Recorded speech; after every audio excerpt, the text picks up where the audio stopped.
माशाल्लाह social media के दौर में कैमरे वाले से ज्यादा मौलवी जो है माइक लगाना सीख चुके हैं, है ना। तो अब आप देख लीजिए, मौला सलामत रखे। तो और अब जाहिर है कि जैसे पहले मजमे का इंतजार करते थे हम लोग, आ जाए तो शुरू करें, अब ये हो चुका है रफ्ता रफ्ता। अब रफ्ता रफ्ता ये दिन भी आ गया कि पहले कैमरे वाले भी इंतजार करते थे कि मौलाना साहब आए, अब कैमरे वाले भी चालाक हो गए हैं, ये भी बाद में आते हैं। तो ये सारी चीजें हैं रफ्ता रफ्ता। तो गोया कि दुनिया में सबसे फ्री जो है वो मौलवी है, और यही समझा दिया गया है, यही बता दिया गया है, सबसे सस्ता सबसे फ्री। यानी जहां बावर्ची से जाके नहीं कह सकते कि हम अम्मा मर गई हैं, कुछ नहीं इंतजाम है, वहां मौलवी से कहते हैं। और जो समाज के बड़े बड़े लोग हैं जो बात बात पे अपने को नामवर बनाना चाहते हैं, सेठ, बिल्डर, डेवलपर, हाँ क्या क्या सब फौरन अपने ऊपर ले लेते हैं कि हम लोगों के खिलाफ पढ़ते हैं। ये बेचारे इतने भोले हैं। मैं बेईमानों के खिलाफ पढ़ता हूं, ईमानदार क्यों नाराज हो रहे हैं? मैं जालिमों के खिलाफ पढ़ रहा हूं, मजलूम क्यों नाराज हो रहे हैं?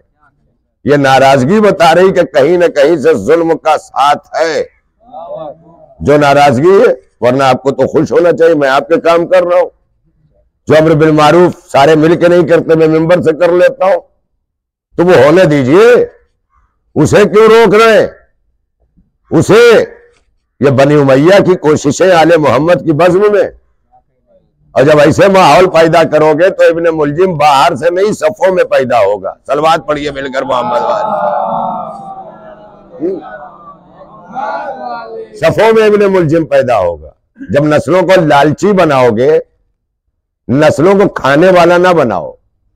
एक तरफ कहते हो कायनात में हमारा सब कुछ अली है, कहीं अली खाने वाला हो तो मुझे बताओ। कहीं हो अली, न नस्ली तौर पर न कहीं आबाओ अजदाद खिलाने वाले। हाशिम, जनाबे हाशिम से लेकर पूरा हाशमी घराना, यही हाशमी घराना सादात का घराना कहलाया। यानी जनाबे हाशिम से लेके अब्दुल मुत्तलिब, अब्दुल मुत्तलिब से अबू तालिब, अबू तालिब से जब अली तक पहुंचा तो जो हाशमियत जिसकी पहचान थी, अब सयादत उसकी पहचान बन गई। ये किसने आपको समझा दिया? बेगैरत किसने बना दिया कि सैयद होने का मतलब लोगों से लेके खाना है? जनाबे हाशिम और आले मोहम्मद के घराने ने कहा था सैयद होने का मतलब भूखे रह के दूसरों को खिलाना है। सलावत पढ़िए मेरे घर मोहम्मद वाले।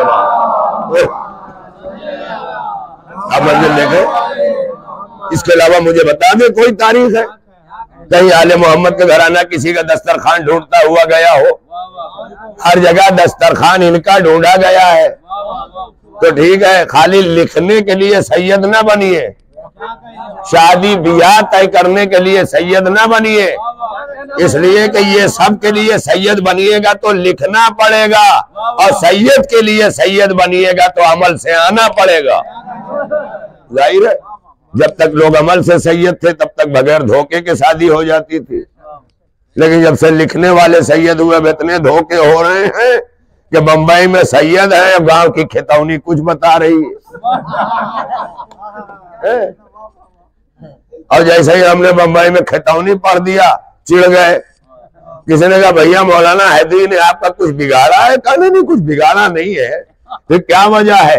यानी ये वो कार्य बद किया है कि बयान भी नहीं कर सकते, बस दुश्मन हो गए डायरेक्ट। क्यों हो गए भाई? कहा नस्लों को कह दिया है, नस्लों को हमने कह दिया कि नस्लों को तुमने बिगाड़ डाला है। जिस तरह एक सैयद ना होके सैयद लिखने से नस्लें बिगड़ जाती हैं, उसी तरह एक लुक़्मे हराम से भी नस्ल वजूद में आने से पहले बिगड़ जाती है। उसकी तमीज करो। और जब इस तरह जिंदगी गुजर जाए कि कभी हराम न खाया है तो मरते हुए कहो फुस्तु बिरब्बिल काबा, किसी का गसब न हुआ है तो मरते हुए कहो फुस्तु बिरब्बिल काबा, किसी का बाकी न रह गया हो तो मरते हुए कहो फुस्तु बिरब्बिल काबा। ये तमाम चीजें, यानी इन तमाम चीजों से अली की जिंदगी इतना मुमताज हो गई कि अली दुनिया से जाते हुए सलवात पढ़े मिलजुल कर मोहम्मद वाले। किबला तशरीफ लाए, तशरीफ। अब डायरेक्ट मुसल्ले पे आ जाएं तो अच्छा माशाल्लाह, मौला सलामत रखे। इसलिए कि जब मैं मिंबर पे हूं तो सोचा मुसल्ले का हकदार भी हो, है ना। मिंबर पर आने वाला जब तक दूसरों के हुकूक का तहफ्फुज करेगा तब तक ये मिंबर आले मोहम्मद का होगा, और जैसे ही दूसरों के हुकूक से इनहिराफ करेगा मिंबर तो रहेगा मगर यजीद के दरबार का हो जाएगा। हाँ, तो जाहिर है कि जब यजीद के दरबार में मिंबर हो तो इमाम छीनता है, और जब इमाम के दरबार में हो तो फरजदक को भी दे देता है। ये सामने है, तारीख है। अब जाहिर है कि मेरी इन बातों के लिए आजकल मजलिसों के लिए भी लोग सोचते हैं कि यहाँ थोड़ी कोई मेहनत होनत है। इसके लिए कभी कभी मौलवियों से ज्यादा पढ़ करके तब फर्श अज़ा पे बैठना पड़ता है, लेकिन हमने इन तमाम चीजों को भुला दिया है। कुछ नहीं, तरबियत में न इल्म दीन है न कुछ है, सोशल मीडिया है, बच्चे जो माँ बाप को समझा रहे हैं वो समझ ले रहे हैं। यानी आज दीन जो है वो बच्चे समझा रहे हैं माँ बाप को, हाथ में सोशल मीडिया लेकर, और जबकि तरबियत में हमें दीन। और तरबियत भी एक ऐसी चीज है जो बड़ी अहम है। तरबियत पालने का नाम नहीं है, पालना एक अलग चीज है। कोई भी पाल देगा, पल जाएंगे। खाना पीना देना, कपड़े लत्ते देना, इसको पालना कहते हैं, तरबियत नहीं कहते। तरबियत तो उसे कहते हैं कि जहां ये एहतियात हो कि एक लुक़्मा हराम बच्चे के दहन में नहीं जाएगा। तड़प जाते हो, बाप होकर के तड़प जाते हो कि फाका घर में चल रहा है, अगर नहीं लाया तो क्या होगा। तो तुम तो सिर्फ अब्बा हो ना, जो तुम्हारा भी रब है उसका भी रब है, वो तुमसे ज्यादा फिक्रमंद है कि ये फाके में ना गुजारे। लेकिन फिर भी अगर गुजरवा रहा है तो उसकी मशीयत है कि जैसे पूरी मिल्लत को अगर 1 महीने रोजा रखवा रहा है तो इस फलसफा इसका कुछ और है। उसी तरह अगर किसी को फाके से रख रहा है तो इसलिए फाके से नहीं रख रहा है कि अल्लाह उसके खिलाफ है, इसलिए कह रहा है लो फाका खींचो, फाका कश बनो। अल्लाह तो ये कहना नहीं चाहता, बल्कि अल्लाह देखता है कि अगर इसके लिए फाका जरूरी हो गया है इसकी कामयाब जिंदगी के लिए, तो फाका रखवा देता है, वो फाका कश बन जाता है।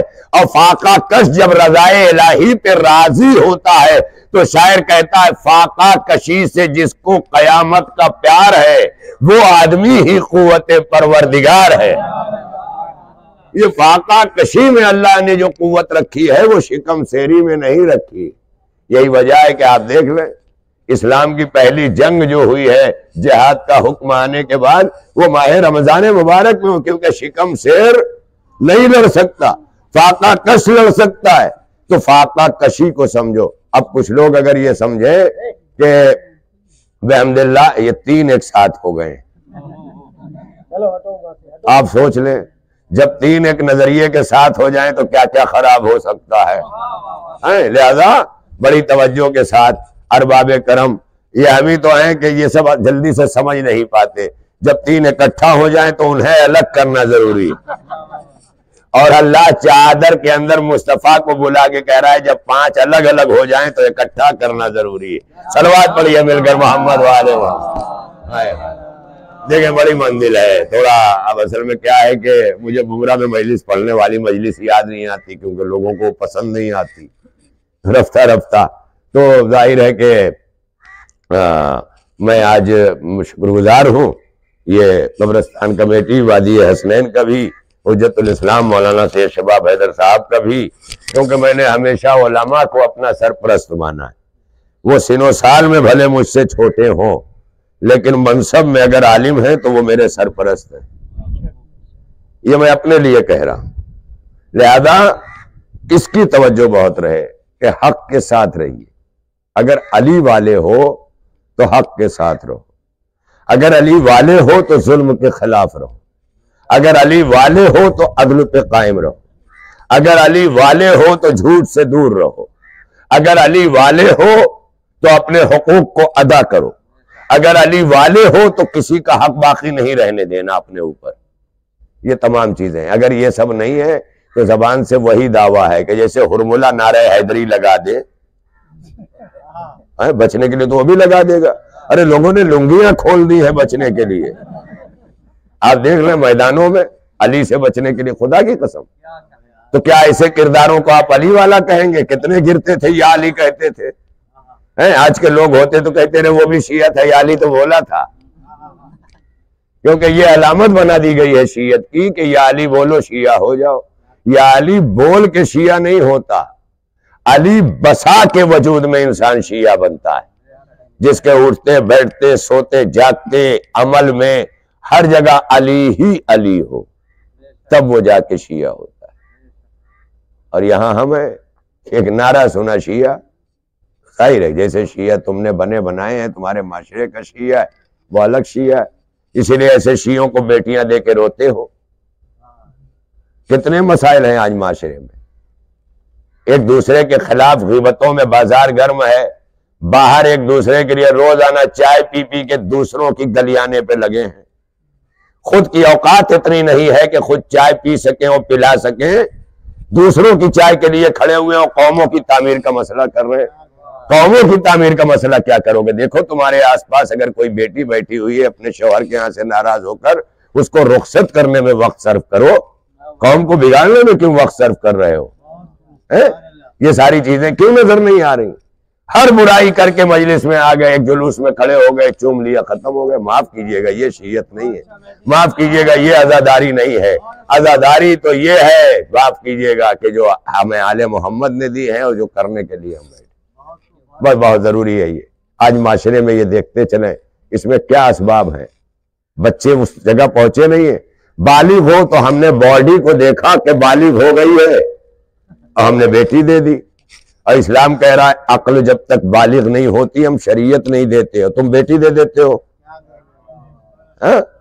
एक दीवाना जिसकी अक्ल अगर उस उम्र से गुजर जाने के बाद भी वो दीवाना है तो उसके ऊपर शरीयत नहीं है, उस पर नमाज नहीं है, दीवाने पे, पागल पे, उस पर रोजा हज ज़कात कुछ भी नहीं है, क्योंकि दीवाना है।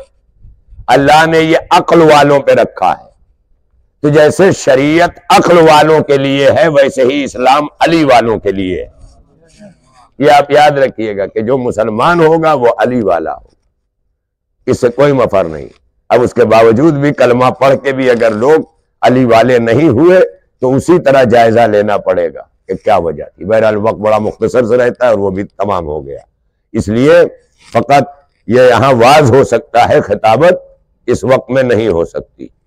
और जाहिर है कि मैं यहां भी खिताबत करता, अगर एक ही वक्त में लोग इतने सारे मौजूद होते तो खिताबत भी हो जाती, लेकिन इंतजार में लफ्ज सर्फ करना पड़े तो वो तो वही होगा कि जैसे कर्रार भाई को हमसे अच्छा तजर्बा है इस बारे में कि वो भी शबे कदरें गुजरती हैं हमारे यहाँ कि भटियारा कीमा तो ले आया और मुड़ मुड़ के देख रहे हैं हाथ में तस्बीह ली, अभी पाँव नहीं आया, अभी पाँव नहीं आया।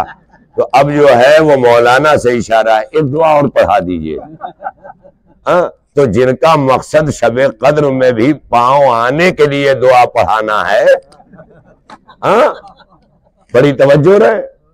अब यहाँ सारी नीयत तो लग गई पाँव में, अब जितनी दुआ पढ़ी जा रही है वो दुआ और कुछ तो न बदलेगी, वो दुआ पाँव जल्दी मंगा देगी, यही करेगी ना।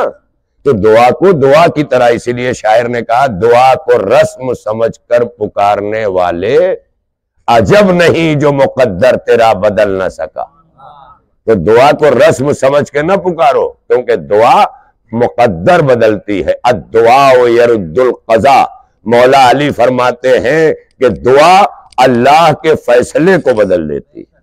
अद्दुआ यरुद्दुल क़ज़ा, दुआ अल्लाह के फैसले को भी बदल देती, यानी जहां कज़ा लिखी हो, मौत लिखी हो, कभी कभी दुआएं अल्लाह के उस कज़ा के फैसले को बदल देती।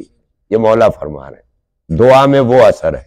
या दूसरे लफ्जों में यूं कहूं कि लौहे महफूज की तहरीर को या वक्त का इमाम बदल सकता है या दुआ बदल सकती है। दुआ, और खास तौर पर रोजादारों, और वो रोजादार के जो अजादार भी हो। बहुत बड़ी मंजिल है आज आप जो बैठे हैं 21वें रमजान में कि आप रोजादार भी हैं, अजादार भी हैं। बड़ा मर्तबा है, रोजादार पूरी दुनिया है लेकिन हम अजादार भी हैं। आज किसकी अजादारी कर रहे हैं? शेर खुदा का मातम, उसका मातम कर रहे हैं जिसने कायनात में फलसफे दुआ दिया हमें, और दुआ दे करके बताया दुआ यरुद्दुल क़ज़ा। और इसी बात को अली का लाल हुसैन करबला के मैदान में अमली तफसीर में साबित कर रहा है कि जब उम्मे लैला ने देखा कि मेरा अली अकबर घोड़े पे सवार हो गया है और इमाम हुसैन ने रुखसत भी कर दिया है, तो जनाब इमाम हुसैन ने जब मुड़ के खेमे की तरफ देखा तो क्या देखा कि उम्मे लैला हसरत तो यास की निगाह से अपने कड़ियल जवान को देख रही हैं। और फौरन हुसैन कहते हैं उम्मे लैला जाओ खेमे में अली अकबर के लिए दुआ करो। ये वक्त का इमाम खुद भी दुआ कर सकता था, लेकिन उम्मे लैला को हुक्म दे करके बताया कि अगर दुआओं को इमाम से मखसूस कर दिया जाता तो जब इमाम सामने होता तो दुआ होती, लेकिन इमाम ने उम्मे लैला को, वक्त के इमाम ने माँ को हुक्म दे करके कहा तुम दुआ करो। बस अज़ादारो, दुआ में, तमाम दुआओं में वो दुआ जो अफजल दुआ है वो माँ की दुआ है। कड़ियल जवान बेटे के हक में बूढ़ी माँ की दुआ। और उसके बाद मैंने पढ़ा है कि सहर के वक्त की जाने वाली दुआ, इफ्तार के वक्त की जाने वाली दुआ, दिल ही दिल में बैठकर इज्तिमाइयत के साथ इन दुआओं को मांग लिया करो। अरबाबे अदा जब रज़ाए इलाही पे राजी होते हैं वो गैर जरूरी दुआएं नहीं करते हैं।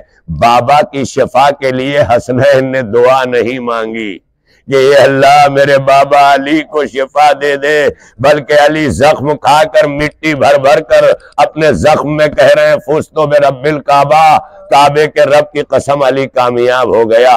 ये अली वालों जिंदगियां क्या होनी चाहिए, ये अली ने अपने बच्चों के जरिए अपने दफन होने के बाद भी समझाया।